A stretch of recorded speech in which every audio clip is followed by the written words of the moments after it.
Well, thanks for sharing that with us, Ralph. You are in much better shape today. I could see that after going up and down those steps. Some stories come to you when you're doing something like The Best Years, and this is a story that we discovered working on a different project. We were at a ceremony here at Ocean County College, and there was this very talented lady who was playing the harp, and it was beautiful, and her story is as interesting as her talent is so immense, and we hope you enjoy this segment.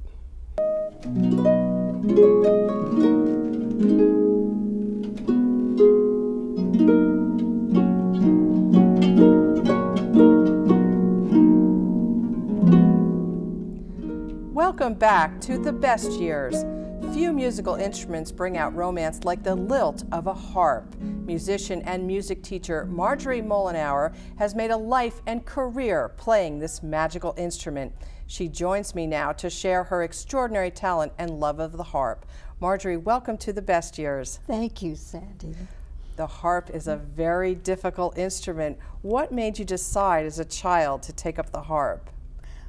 I always was fascinated by the harps in the music store, and I had the opportunity to learn to play the harp when I was about 12 years old, and my friends and neighbors had a harp and loaned us a harp for the summer.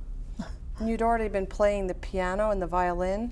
That's right, and I was wanting a career in music, and the harp seemed to be the best opportunity to have a career for a woman. Yeah, you actually studied in France when you had just graduated high school. Why did you go to France to study? I was guided there by Mildred Dilling, who was a concert harpist, and Mademoiselle Regnier in Paris was her teacher, and I studied with Mademoiselle Regnier for a summer, and she was reputed to be the best teacher in the world.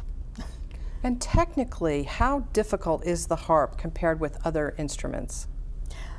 Well, it's difficult in its own way. Every instrument has a high degree of difficulty when you study it professionally.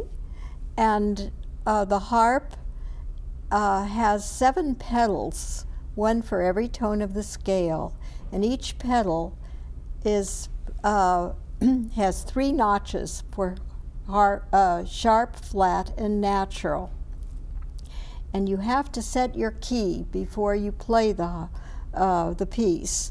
And then every time you have a sharp, flat, or natural in the piece, you have to press the pedal with your foot at the same time as you're playing.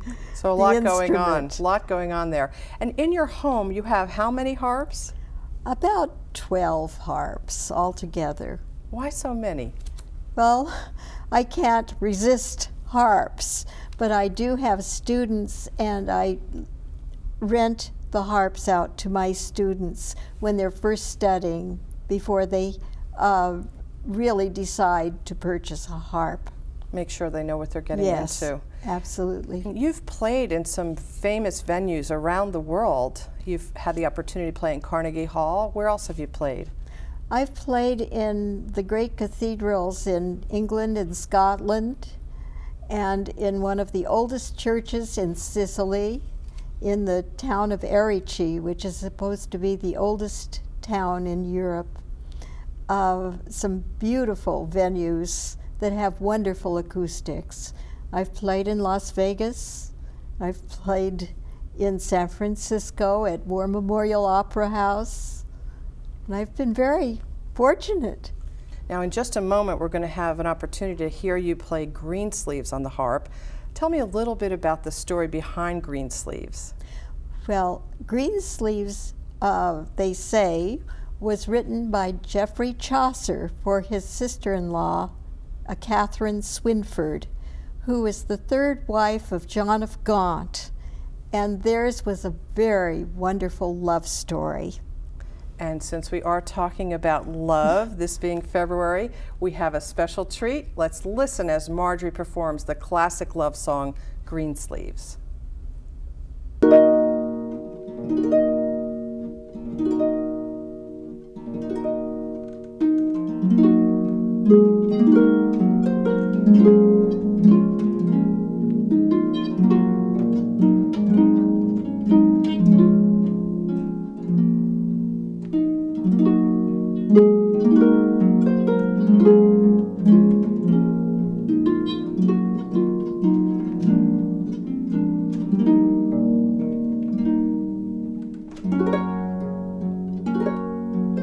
Thank you.